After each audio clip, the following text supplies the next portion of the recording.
Hello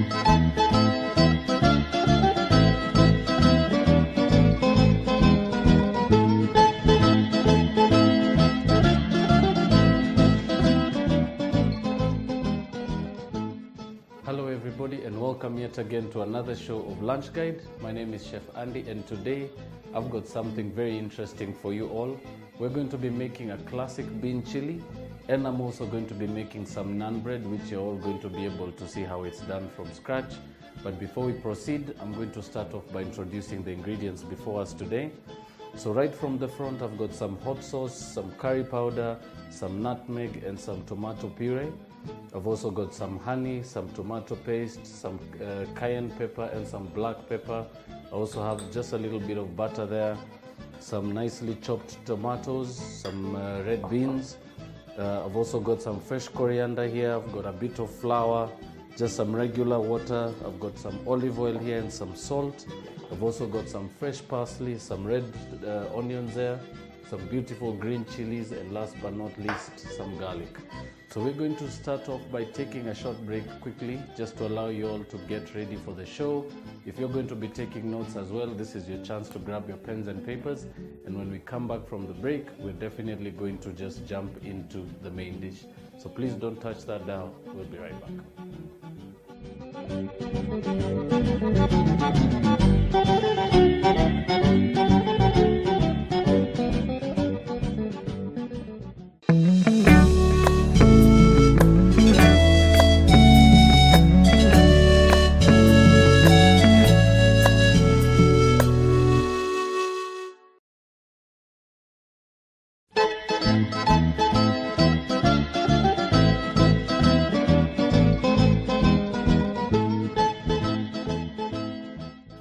Welcome back, ladies and gentlemen. For those of you who are just tuning in, we were just introducing the ingredients when we were in the introduction part, and now we're just about to get into the preparation of the dish. So first off, I'm going to start off by making my naan. Remember, naan is particularly one very common kind of bread that you pretty much want to make slightly in advance of time.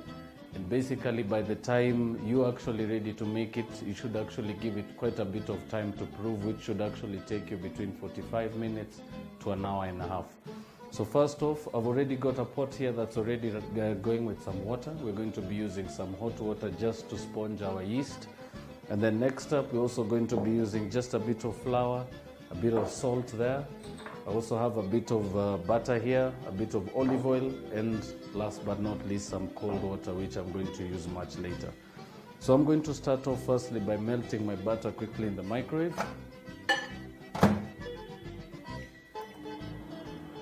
Just give it about 10 to 20 seconds, or you can actually melt it really quickly in a pan if you don't actually have a microwave in your kitchen.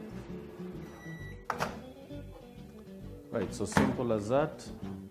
Next off, we're going to start by sifting our flour. Remember, it's always precautious to actually sift your flour in advance or just before you start working on your dish. This actually prevents you from actually having any foreign bodies in your mixture. So I'm going to go in with about 3/4 cups of flour. Just discard whatever's left in your sieve there. Next up, we'll just start by adding our salt, which we're going to be adding about 1/2 teaspoon.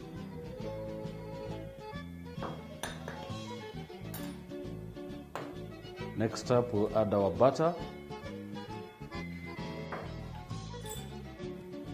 And remember, because we're actually going to be using a raising agent for this particular dish, it's also very important that you actually have some lukewarm water. I would say tempered water, so not too hot, not too cold. So we're just going to give that just a bit of time to heat. And while we do that, we're going to just go straight into the sponging process. So I'm just going to quickly just grab some yeast. Actually, here we go. I'm gonna grab some yeast. Just add a little bit of that into your flour mixture. And next up, we're just going to get just a little bit of some hot water from the pot here. So So I'm going to measure out about 3/4 of a cup. But remember, it's always advisable not to add all your water at once. Always just add it in little amounts just to be sure that you don't add too much at once. Right, so into that goes just a little bit of water. And you can proceed now to start working on your dough. And as I mentioned earlier, very, very important that you actually add your water in small amounts. Remember, you may actually not have enough flour, and you may not actually have enough flour to really reconstitute your dough right afterwards. But particularly if you add your water much slower, it actually is a safer method of doing your dough, and you actually limit any chances of wasting all your mixture. I'm just going to grab some flour just to dust my hands.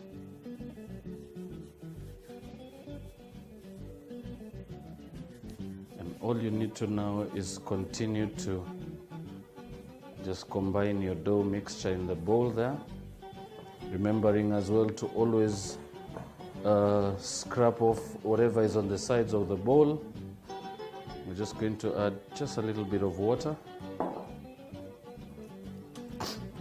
and just proceed to knead your dough.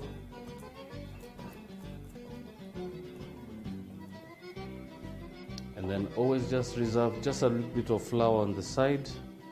This is just to aid you in just finishing off that last bit of the kneading process.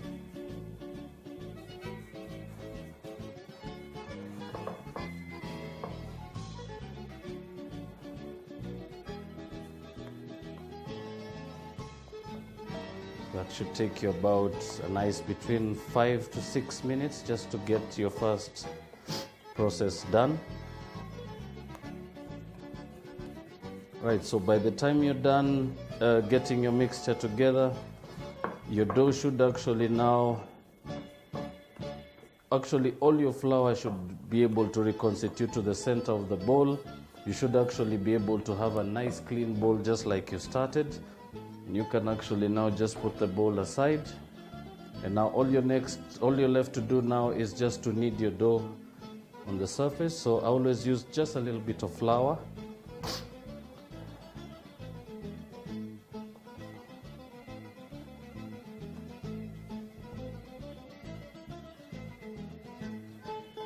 And basically all you need to do is continue working your dough until it's just slightly elastic. You can actually be able to do, with a mixture that small, you can actually be able to knead that with one hand. So remember, the idea is to basically just folding it over and then just pushing it in, and then just continue to do the same just by tucking and pushing. And basically that should give you a nice, beautiful consistency, especially if you're looking for that nice elasticity.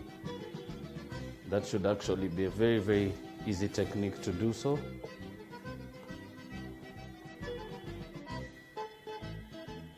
Right, so our dough is just nicely constituted. Once you're done, just roll that up into a bowl. And we're just going to move that into a bowl and allow it to prove. So I'm just going to add just a little bit of flour on the bottom to allow it to not stick to the sides. And next up, all you're left to do is just grab a towel and just dampen it a little bit with some water.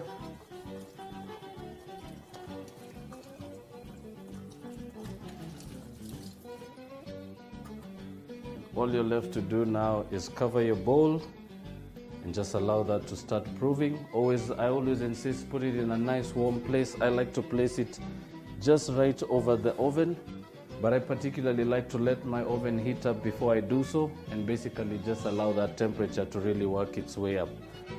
So next up, we're going to go into making our sauce for the chili.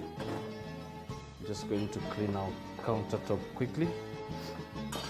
The first step we're going to start by is heating up our pan. And up next, we're going to be using some of this beautiful red onion.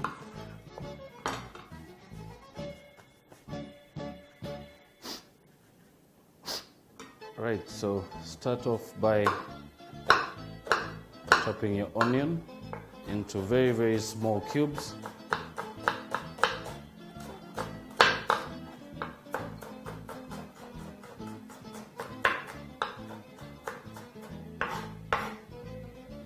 Right, do the same for the other half.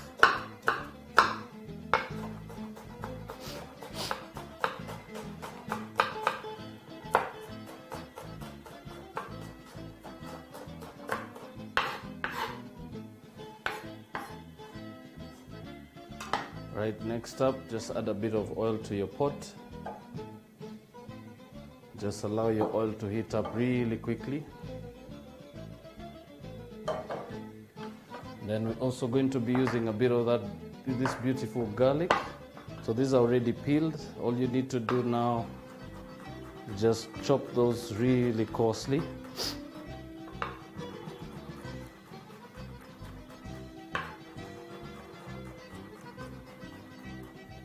And of course, start by frying your garlic in your pot, cooking at medium to low heat. Just going to use a wooden spoon just to mix that up. As soon as your oil is nice and fragrant, start by adding in your onions.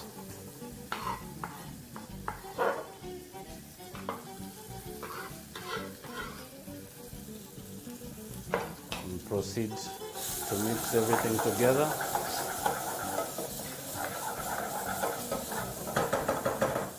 And basically use some of that water to just cool down your pan.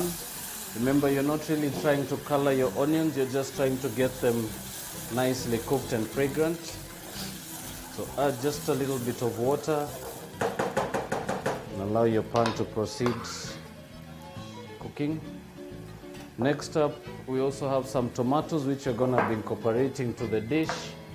Also going to be adding one whole chili. We're going to be also adding some of the beans here, some parsley and coriander. So I'm just going to go ahead and start chopping these up. So I'm using about 1 handful of fresh coriander, and about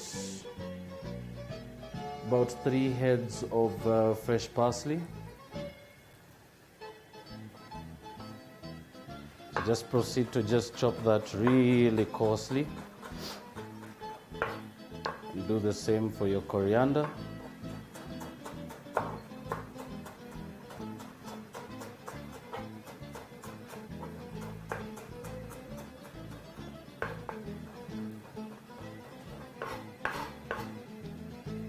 Right, and all you need to do now is chop your chili into half and basically start by de-seeding it. So just take out the seeds.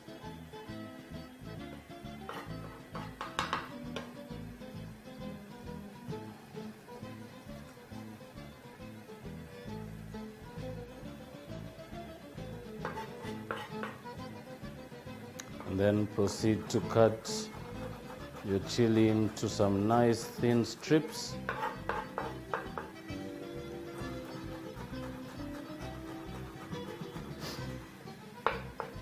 Right, simple as that. So your onions are now nicely translucent. The colors are just starting to really fade off there. All you need to do now is start by adding the rest of your condiments. So I'm going to first off go in with a bit of some curry powder, some cayenne pepper, a bit of some nutmeg, a bit of some mixed spices. Basically just allow those to just really incorporate in the pan, and as you can see, the pan is now just slightly dry. So you should actually be cooking that into a bit of a paste. To that I will also incorporate about 2 teaspoons of tomato paste. I'll add also just a little bit of water just to thin down the mixture.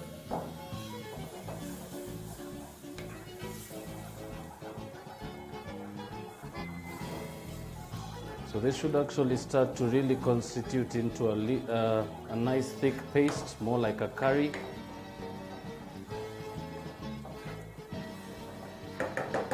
all you need to do now is add in your tomatoes.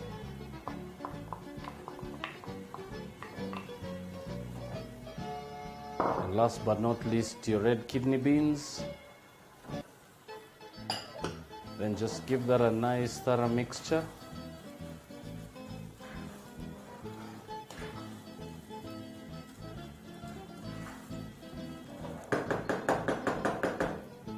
All you need to do now is add some water, cover your pot and just allow that to cook really slowly. So definitely we are going to allow that to keep going on very, very low heat, and we're just going to continue by finish it off by adding some coriander, some parsley and some chili. So we're basically going to just hold that on the side for now.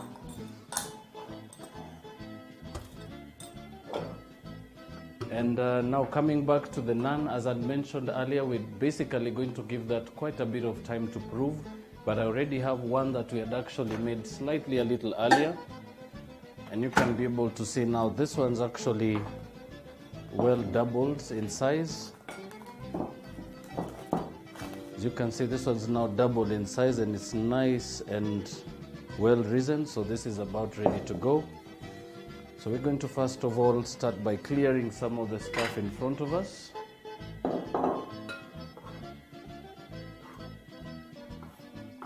Just parsley and coriander, just leave that on the side too.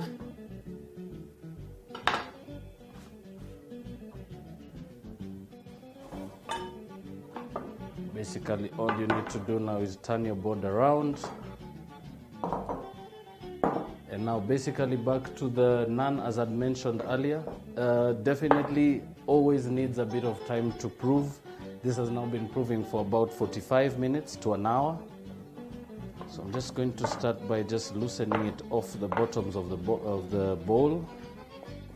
And we're going to just start by knocking that down. So knocking down basically means just taking out the air out of your dough. And this basically allows for you to be able to actually roll it and mold it into the bread, and then finally actually just lay it onto your hot pan and continue to cook it. But we're going to just start off by kneading this slightly. So I'm just going to add just a little bit of flour into that bowl. And we're going to move that onto our working surface. And all you need to do now, just continue to really squeeze those air pockets, making sure there's no air bubbles in your dough. Finish off by knocking it down on the surface of your board and proceed to just fold it in like that, making sure to incorporate as little flour as you can. Basically roll that out into a log shape like that, and all you need to do now is just portion that out with a sharp knife into about 3 equal pieces. We'll just proceed to roll those out and rest them for the second phase.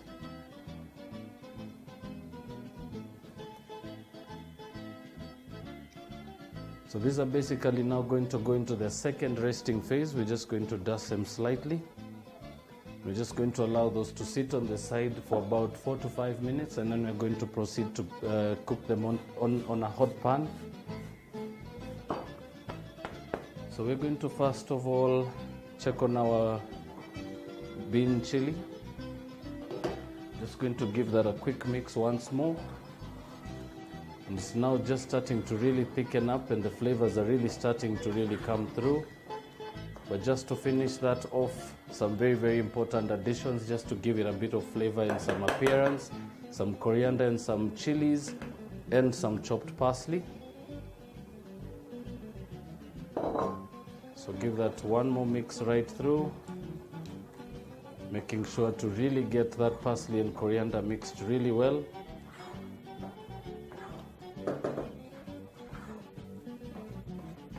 And your chili is now about ready. So we're basically now just going to turn our heat down, and we're going to leave our pot covered, give it a bit of time for those flavors to really build up in there. But while that sits on the side, I'm going to grab a fresh pan, and we're just going to start by reheating this. And up next, we're going to start off by rolling out our naan bread. So just grab a rolling pin, a bit of flour on your board. Always use as little flour as you possibly can.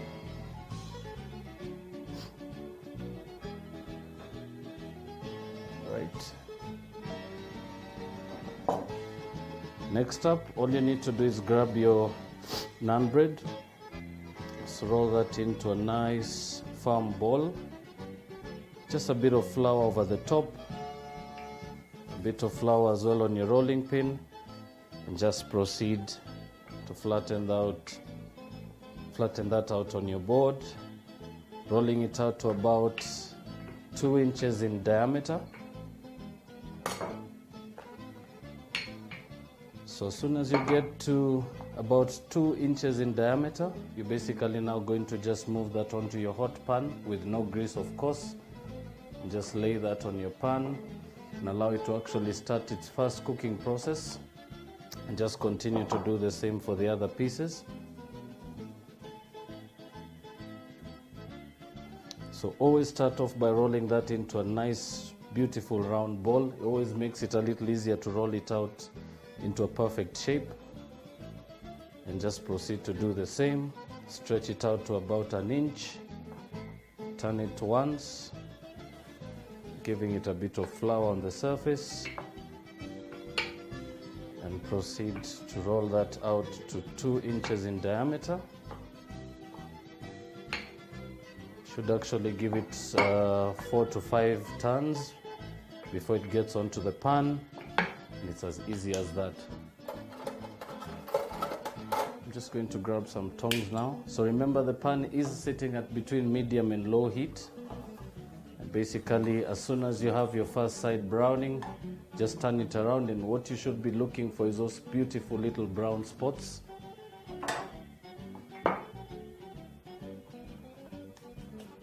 And all you need to do is grab a plate, let those sit on the side as soon as they're nicely browned on both sides.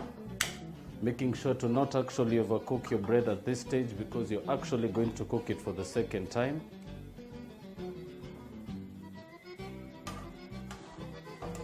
And also an additional advantage as well, if you actually have a big pan like this, it's always also advisable to actually just use the palm of your hands or your fingertips and just roll your bread right around. This basically allows you to get all that extra heat off the sides of your pan, basically allowing you to brown your bread a little faster. Right, so once you can actually turn it and be able to get the same color on both sides, just set that on the side and proceed to do the rest with the other pieces.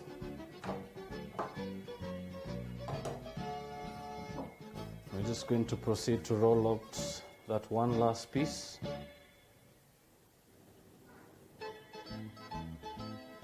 Proceeding to do exactly as you did for the other two.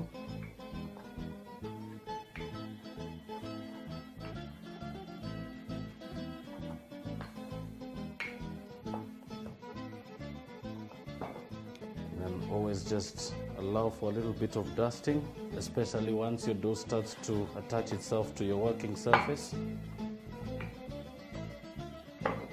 And one more turn. And basically anything in that symmetry should basically just really give you quite a good presentable naan. So we're just going to proceed to brown the other two pieces.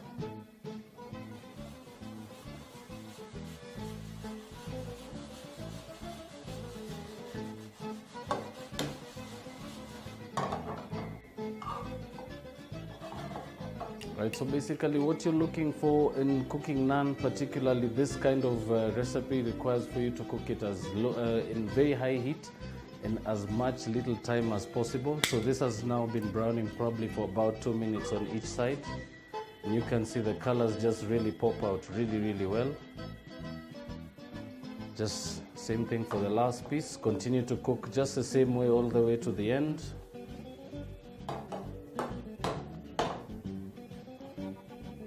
One particular advantage you can actually have if you actually have an oven and you've got a bit of time to make your naan in there, You can actually have your hot pan sitting in the oven and just throw your bread in, and it will actually brown evenly on both sides. So it's always an advantage if you can be able to do it in the oven. But for those of you who might not actually own an oven to be able to do so, a hot pan is always convenient, it's always quicker, and it's a little more reliable. Right, so one turn on to that again. Always continue to just take advantage of that extra space on your pan, or that extra heat. And also an advantage, you can actually also lift your pan off the flame. It actually really helps you to control the heat. And just continue to really give your naan bread that beautiful brown color.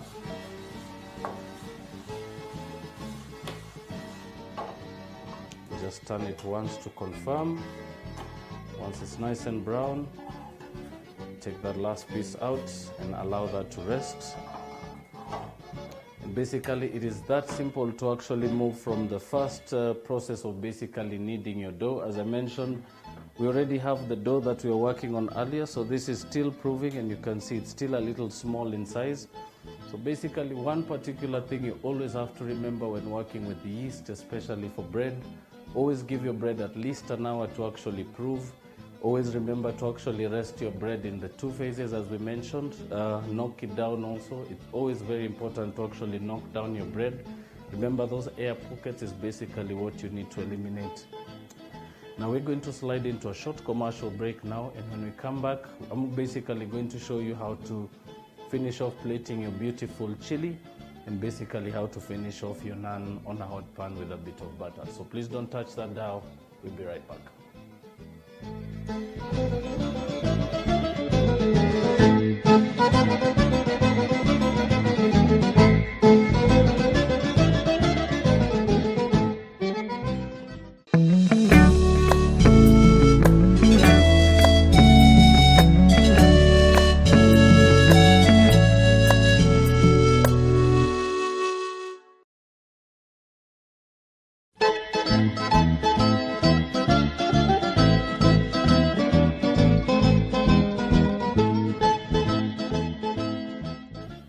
Welcome back, ladies and gentlemen. For those of you who are just tuning in, we've basically been finishing off our bean chili. We've also done some naan, which was basically the fast cooking, and we're basically just at the end of the the final stage where we're basically going to finish off the dish. So first of all, going to just get my bean chili to reheat slightly. And while we do that, we're also going to reheat a pan on the side, which we're basically going to finish off the naan with. So as I mentioned before we took a break, we're basically cooking this for the first stage, and we're basically going to cook that for the second time. So it's a very, very simple technique. All you need is a bit of butter in a hot pan, and of course your naan bread. And all you need to do is basically melt the butter really quickly, toss your naan in there, and just give it a nice glossy finish. Basically that can go straight onto your table and you can serve that immediately. But since we have a bean chili here that we're just finishing off, remember we hadn't seasoned that, so to that we add about a three-quarter teaspoon of salt, just for heat, a bit of some costly ground black peppercorns. All you need to do now is just give that a quick mix.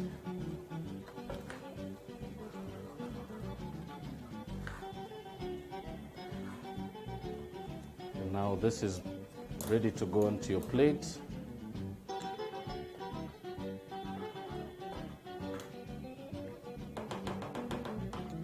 Right, so simple as that. I'm going to start off by just moving that onto a plate on the front here. Basically you can be able to see the colors now. You can be able to see quite a bit of red coming through there from the tomatoes and the beans as well. So it definitely just really gives a very, very bright orange color, if you can be able to see it really well from the cameras. And a bean chili is as simple as that. You can actually also choose or opt not to actually use chilies if you have people or you have diners who don't really enjoy chili or heat in their food. So you can actually skip on some of the ingredients we've used on the bean chili today. But remember, we've basically just been showing you how the traditional one is done. You can make the modifications yourselves at home. And now just to finish off our naan, we're going to start off by just adding about 3/4 teaspoon of butter to the pan. All you need to do now is just move your butter around. As soon as it's melted, just grab your naan, toss it in there really quickly, turn it once, proceed to do so. And just as soon as the naan has absorbed most of the butter that's on your pan, this is basically now ready to come out of the pan. So just toss it really quickly in there, just set that on the side, and then just proceed to do the same for the other pieces. Adding a bit of butter if you actually have a very dry pan.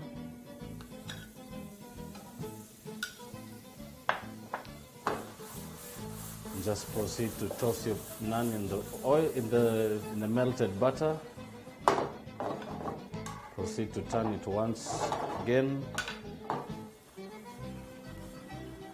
You can actually now turn your pan off the heat, and your naan can now come onto your plate. And it's as simple as that.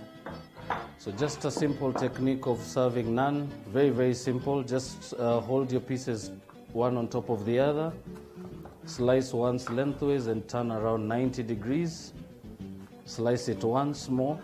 So basically coming out with about 4 pieces out of each. Then just pile your bread right on top of each other like that. Just set it on your plate of choice for instance. And then just lay that on the plate and just press down, and it actually spreads out really, really well. I hope you've basically enjoyed the show today and you've managed to grasp something that you can actually incorporate into your very own kitchens at home. I've definitely had my fun doing this for you and with you, and I hope you managed to actually learn something and you might actually be able to do it yourselves. But from my end, thank you so much for tuning in. I will also recommend you to check out our Facebook page. Leave your comments, your inquiries, and any particular issues that particularly pertain to this particular episode. Me and my directors will definitely be looking forward to getting back to you. So from the studios and myself, thank you for tuning in today. And until the next episode, have a lovely day and see you soon.